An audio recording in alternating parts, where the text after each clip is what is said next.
All right, everyone, there's a few brand new Switch stories that dropped that we got to talk about today, starting with a update on a previous story we talked about here on the channel, which had to do with a warning for users that the eShop may experience issues over the Christmas window, and sure enough, that did happen. Then we also have to talk about a brand new promotion from Nintendo that will allow you to get Nintendo Switch Online for free on a trial period, and the big talking point for today's video is a massive milestone that the Nintendo Switch has reportedly crossed, and I want to share what this means for the future of the platform as a whole.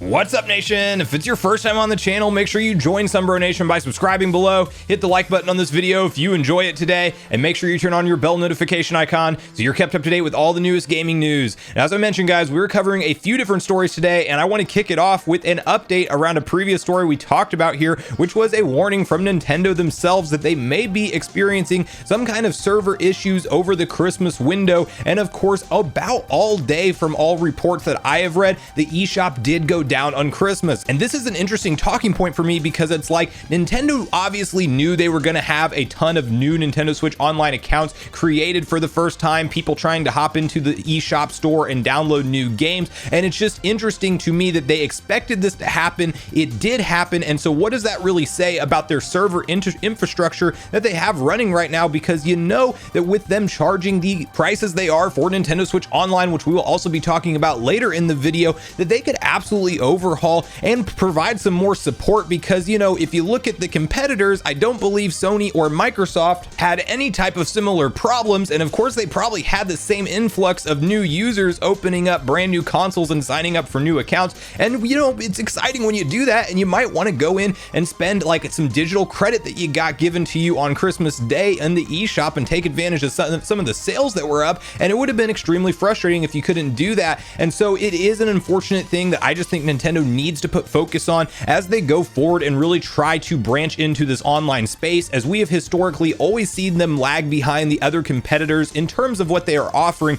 A perfect example being no on-system party chat or even messaging systems to where you can send a message to your Nintendo Switch Online friend. Like, they are definitely lacking in their online infrastructure, and I think this is just another one of those things that points to their lack of overall investment on the Nintendo Switch Online infrastructure as a whole. But I want to hear from you guys in the comments down below if you were affected by this issue, how your experience was over the Christmas season with the Nintendo Switch specifically, if you were able to get through and actually download some of the games you wanted, or what kind of, you know, experience you had as a whole on the Christmas day with the eShop server issues that we saw, and what do you think Nintendo needs to actually do to alleviate these issues going forward. So please share all your thoughts on all things Nintendo Switch Online and the eShop server issues in the comments down below. Now, the next story we're talking about today is really good news on all fronts, as if you are not currently a Nintendo Switch Online subscriber, there is now a new 7-day free trial that you can hop into and check out so you get to experience the service. I also think it creates a very interesting talking point around Nintendo's decision here, because to be clear, this is for the Nintendo Switch Online base package, and they tweeted out this following image that does of course promote Mario Kart 8, because we will never get Mario Kart 9, and Mario Kart 8 will be the game that carries us into the next generation and probably into the 2030s if I'm a betting man at this point. But they made this following announcement yesterday. For a limited time, eligible My Nintendo members can try Nintendo Switch Online for 7 days without using any platinum points. Use it to play with or against friends online. Enter the Mario Kart 8 Deluxe Holiday Fun Run using the following code. Now, we've seen Nintendo do these kind of promotions over the course of time, off and on. They just kind of randomly come up with new 7-day free trials. And the interesting thing is, now that we are living in a world where the expansion pack is really their primary focus on this service, we are still seeing them market the base service over the expansion pack in terms of free trials. And again, if you've been around on the channel, some people will say it's nitpicking. I completely disagree with that. I think Nintendo is overreaching with the price point that they are asking for Nintendo Switch Online expansion pack, and it's kind of clear that I don't think Nintendo is confident enough that their service is worth the asking price right now. They can fix it and make it worth it in the future, but where it sits today, the only way to get a peek behind the curtain at what the expansion pack has to offer is to sign up and commit for a full 12 months to the service. There is no monthly payment plans for this service. There is no free trial being offered to consumers for this service. It is very clear that Nintendo knows that they have some really big bugs, fixes, and issues that are happening to users on the N64 games specifically. They also have a real clear lack of any scheduled roadmap on what we can expect in terms of titles. It does seem like they are kind of scrambling announcements. Like, we got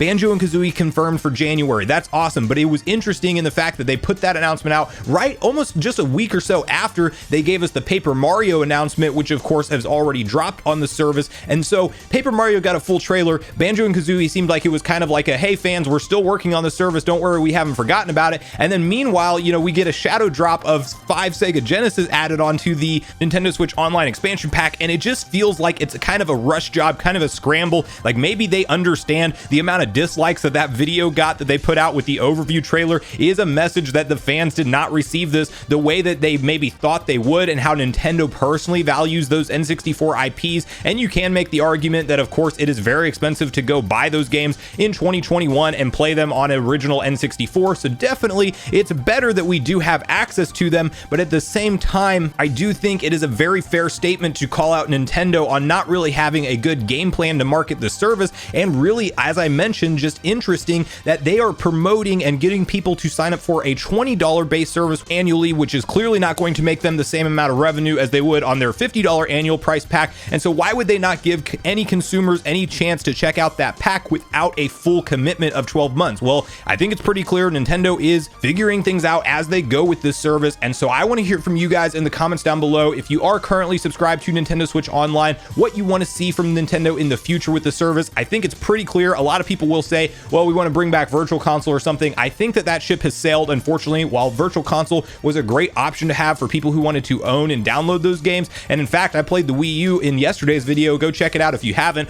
on Zelda Wind Waker HD, and did a little playthrough video and had a ton of fun. And I realized that I had a pretty nice catalog of downloaded games on there. So I personally do miss the Virtual Console and some of the offerings that were on there as well. But regardless, I think Nintendo is committed to the subscription model, and I think we're going to see really gaming move to a subscription-based model for most things in the future going forward over the course of time. So I want to hear from you guys in the comments down below what kind of changes you want to see Nintendo make to the service, what kind of update schedule you would like to see, and why you think they are doing the free trial of specifically still around the base plan for the $20 annual price. Do you agree with me on my thoughts that maybe they kind of know that this expansion pack isn't worth the price, or do you think it's something that they just want to get as many people with the base online play as possible, and maybe they'll sign up for that versus a higher price like the $50 annual? So I do look forward to hearing from you guys on all things Nintendo Switch Online in the comments down below.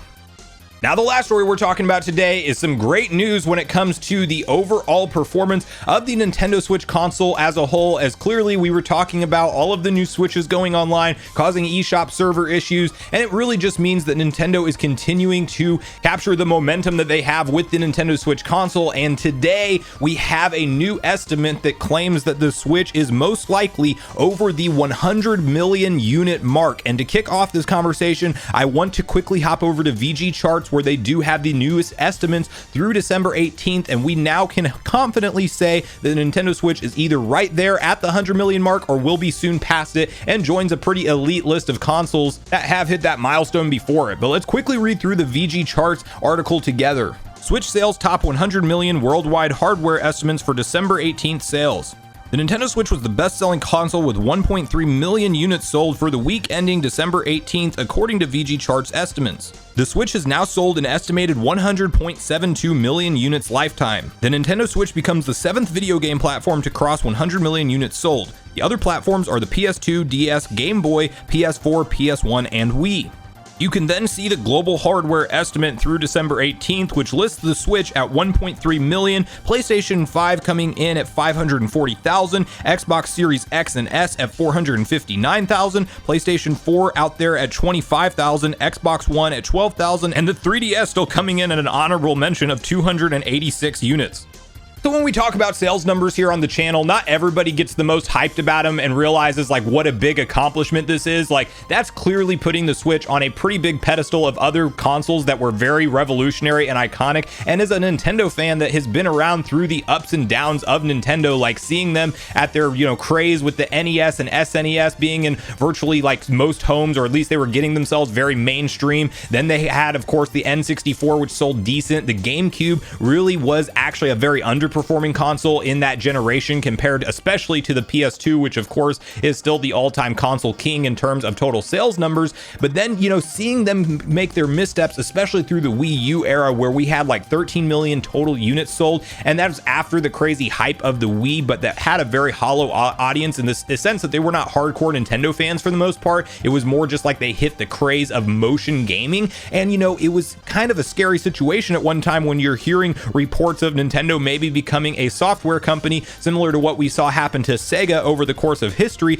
So whenever I see stuff like 100 million Switches sold, I think it's a big win for the company as a whole. It's also very notable to mention the fact that this is, according to Nintendo, the Switch is roughly halfway, if not a little over halfway through its life cycle. And clearly, even if they have a successor on the market, they may still continue to support the Switch for a couple years. So that you keep that in mind as well with those estimates. But regardless, we should still have another 2 to 3 years of really strong sales on the current family of Switch hardware that we are seeing. And for it to already be at 100 million, it does mean it's in the conversation to potentially become the console king and eventually knock off the PS2 as the top dog. So I personally just think it's a very cool thing to see. They also have, of course, achieved this really unique form factor with the Switch being why it's so successful, in the sense that it is now their 3DS line and their home console line merged into one. And I think that's a lot of the reason you are seeing these kind of sales numbers as well, because the Switch is a unique console in the sense that it might be one that one family may own multiple Switches. And unless if you were somebody super well off, when I was growing up, the game console,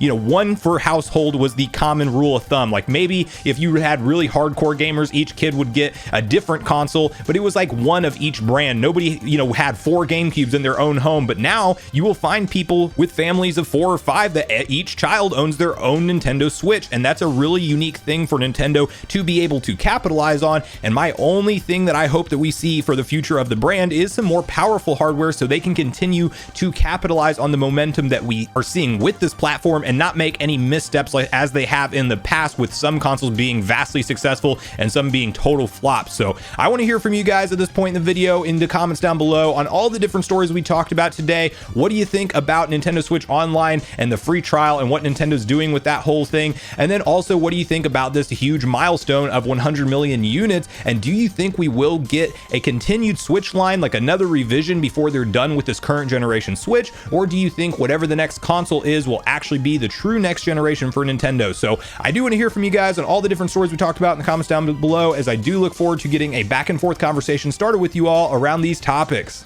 Thanks so much for watching the video today, everyone. I do truly appreciate you all sticking around until the end. I do at this point in the video want to invite you all one more time to join Sunbro Nation if you haven't done so already. Do so by subscribing below, hit the like button on your way out if you enjoyed it today, and make sure you turn on your bell notification icon so you're kept up to date with all the newest gaming news. That's going to do it for me, guys. I hope you all have a great day. Sunbro Nation, out.